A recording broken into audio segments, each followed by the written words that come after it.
It's the Daily Drama Podcast with Stephen Bradford, presented by dailydrama.com.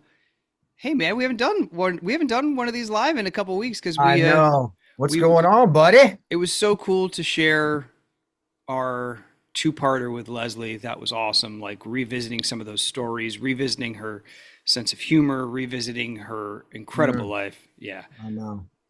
So I hope you all enjoyed that kind of celebration, if you will. But Yes. anyway, yeah. A lot going on the show. Is there? Well, as of today, we're recording this Thursday. As of yesterday, you had your hand on a woman's belly. Oh boy. Oh boy. Yes. Yeah. Well. So. Yes. Yes. So. Okay. And there's poor Cody in the bushes, popping out of the bushes. You know what's funny? Hey, get your damn hands off my cousin. Get your damn hands off of her. He's so George McFly. It's so funny. Get your damn hands. That's my Crispin Glover impression. That's amazing. That was pretty good, actually. Crispin Glover? Yeah. Yeah, Crispin Glover, yeah. What a strange fellow he is. Yeah, it was what a great movie. What a great character. Oh my gosh. I mean, what a great character. But yes, so Cody sees me, I guess, feeling Sasha's baby. Feeling what? Okay. Sasha's baby kick. Okay. Yep. And then Cody, sees that and assumes something. I'm sure. Sure. Well, it's funny. I read the spoilers last week, not knowing what was exactly coming, and it said Cody jumps to conclusions, and I'd say. Well, it was funny. It reminded me of, I think it was, gosh, was it Office Space, where the guy was an inventor who's like, I'm making a conclusions mat. Like, so you jump to conclusions. It's a jump to conclusions. Well, like, sometimes we do that on soap operas. We jump to conclusions. Oh, do you? Yeah, and then it's a bad version of the telephone game. Yes. And that seems to be what's happening. Well, someone else overheard. Someone else overheard, and there's always someone lurking. Like, do we not look around when we're talking about certain things? Like, you know what I mean? Like our proprioception, our like vision of ourselves in our own space on soaps is a little off. It's way off. Way off. It's way off. And you know, our directors would try not to make us, when we're talking and somebody has to overhear, make us look stupid. Right. Because sometimes they'll, upstage, if we're downstage, upstage, like Cody, for example. Right. He was pretty much in my my eye line. Yeah. Yeah.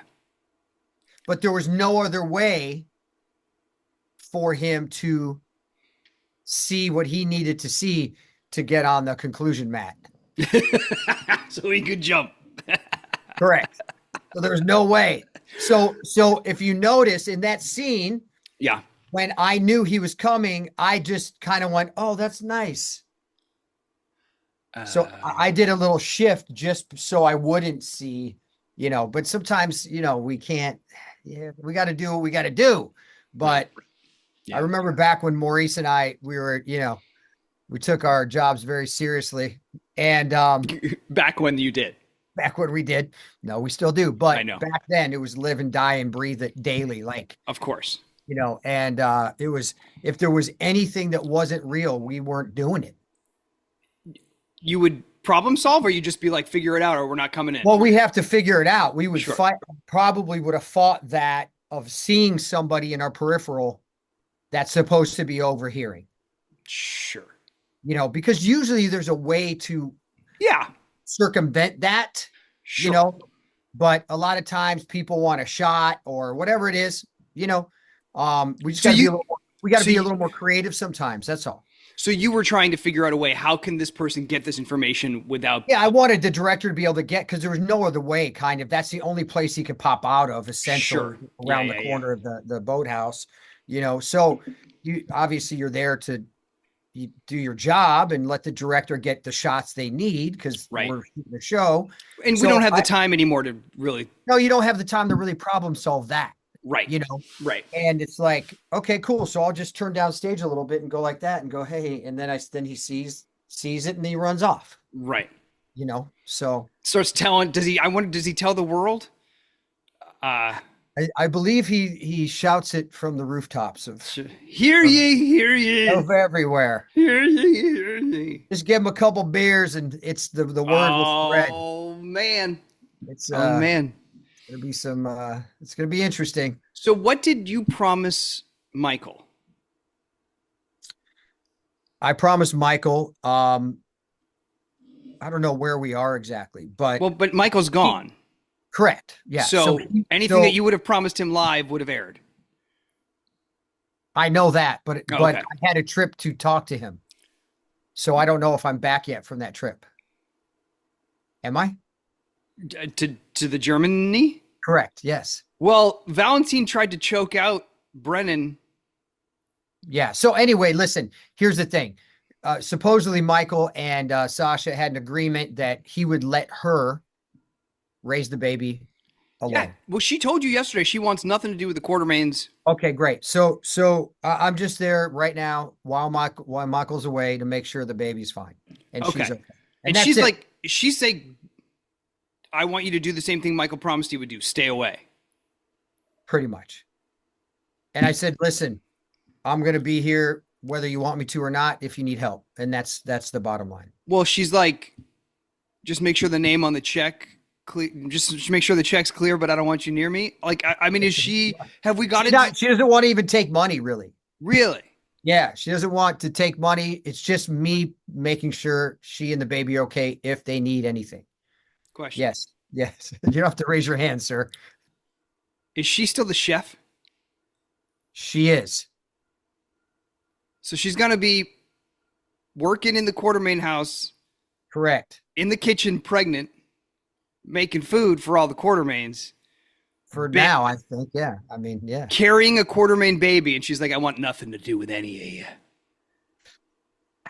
Yeah. I don't know, man. That's hard to believe. Well, I'm just trying to figure out what her best case scenario is. Like, I got a good solid job making grilled cheeses for the Quartermaines.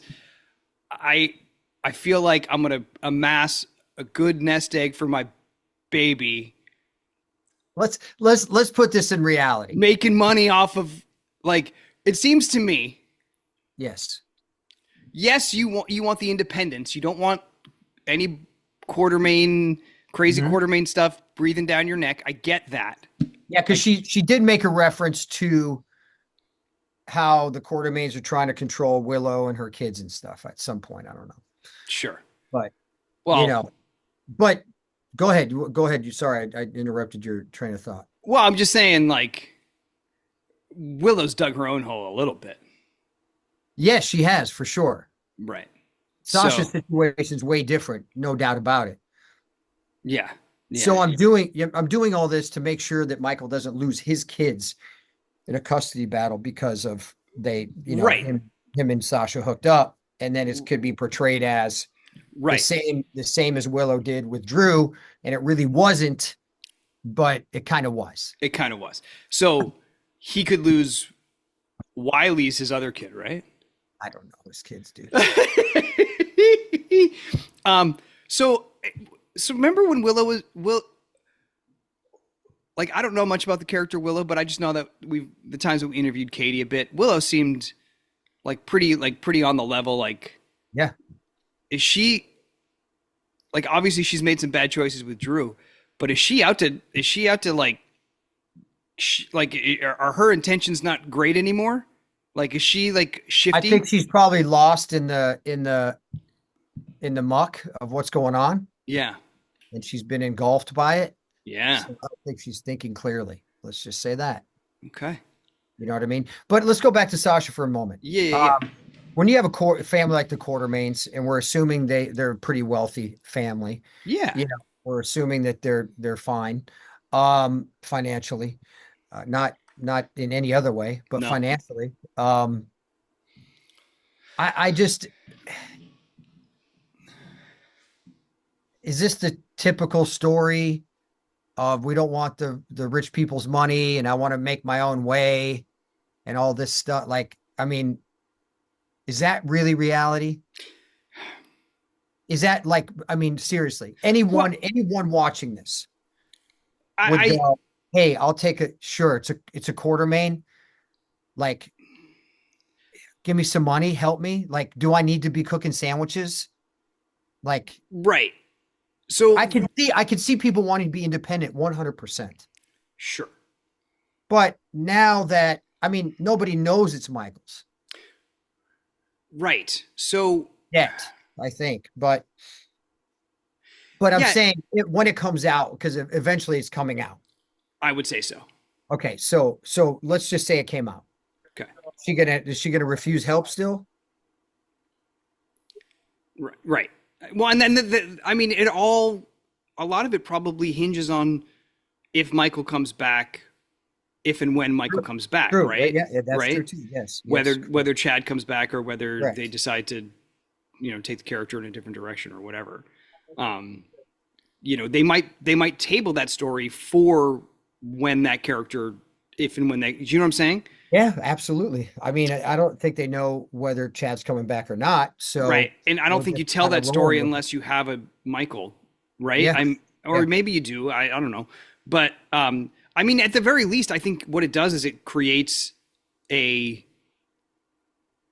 it makes Sasha look like, even if she does end up getting money at the end, it shows that she wasn't in it for the money. And not that she was in it for the money, but like, do you know what I mean? Like, Yeah, I mean, look, we can, I guess you can analyze it, but my character, when I first changed to Jason Morgan, I wanted nothing to do with them or their money. was that, but that was just, I mean, I'm young and I want to assert, like, right? Or it had nothing to do with scruples, did it? No, I think it was more of just leave me alone. I don't know you. Sure. You guys are trying to force me back into a family that I don't know anybody. Right. And it was just too much. And it was just get away. I don't want anything to do with you, what you guys have or represent or whatever, Right. except for Lila and Monica, really, you know. So so it wasn't really the same, but I No. could see, the independence that she wants, and then what Jason wanted at the time with the independence of that. So yeah. Yeah. I wonder how this will affect Jason's dating life. What dating life? I'm just looking to get some things off the ground for you here, and I'm not sure this is going to help. I know, right? Come on, man. He's all over the place, dude. Yeah. Well, and when this comes out, when Cody starts telling people, is Jason going to have to, like, that's going to put Jason in a That's pretty tough right. bind Correct. because if it's There's not the if it's there's the not question. his, well then whose is it? Well, that's what people are going to say. Well, if it's not, if you want me to, Tune in. is mine. You're so dumb. It's a little, we're having a little baby jackal. I'm sorry. Maxie, I'm sorry. Sorry. We were at the Brown Dog one night, and Is that really a place? I think that's what it's called. I don't know. Is that where we met? That's where we met. And Michael showed me the video. Oh, when we were what? Of the nursery time. Yeah. Yeah. So I think it's the Brown Dog. The brown dog. Okay, that's right. Yeah. So, so you're having a baby jackal, huh? Well, I mean, we have a big house. We got a lot of kids. It's probably not as big as the Quartermaines. Not sure that's how it works, but okay. I make the sandwiches. You're pulling an Elon Musk, have all the baby mamas live in the same house. Zoinks. There you Yeah. go. Yep. And So, they're living their best life over there. well, that sounds interesting to you. That sounds interesting about what's going to happen with Jason and just. I mean, the Quartermaine's got a lot of people living in there, buddy. Dude, it feels like a reality show. Really, is what it feels like. Could be. Yeah. That wouldn't be a bad idea, actually. That seems like something that we could maybe do on a soap opera is like You could fake do a reality show a, within the reality show. a fake reality show. Maybe they've Yeah. already done that. That sounds like kind of like a B&B thing a little bit.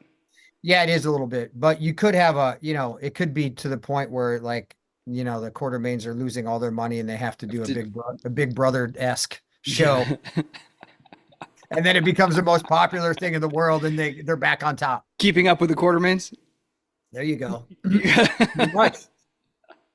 Pretty much. Yeah. All right. Well, so Carly and Brennan are in Germany. Valentine tries to kill Brennan. I read something about a shooting where, because Anna feels bad talking to Lulu because Charlotte, I guess, got nicked during a shooting. Yeah, Anna shot her by accident. Like, No, not recently. No, this is in the past. oh, So that's what they're talking about. Anna has been carrying this guilt of shooting Charlotte forever. That's why she wanted to help Valentine. That's why she wanted to help Charlotte. So that's kind of her driver, is this guilt. but So, Charlotte recovered. She's yeah, fine. she's fine. Yeah, That's what I keep telling her. I go, hey, she's alive. You're fine. she's Move fine. on. Move on. You know, Let it go, Anna. Let it go. Um, water under the bridge. Right. Water. She's fine. She's No fine. problem. So I know I've helped a little bit. How much are you helping trying to get Charlotte back? I'm trying. We're just kind of waiting. There's no leads at this point, so we're just kind of. I've called you a few times, and I've told Anna a few times hey, Spinelli's got an alert that if anything comes up, we're going to find out. But really, there's not a lot going on. So Wow. Well, you're welcome, everybody. I'm on the case. You're welcome. You're welcome. You're welcome. All right. Well, watch this space, as they say. Well, keep watching the show, everybody. Thanks for being here. It's good to kind of awesome. It's good to kind of catch up, and I think we're going to try to get a guest for next week. I guess that really wants to be with us. Really? Rather than us soliciting anybody else. Really? Who's that? A volunteer guest. Wow, I like to hear it. All right, cool. All right, everybody. Have a good week. Right. Thanks for everything. Later.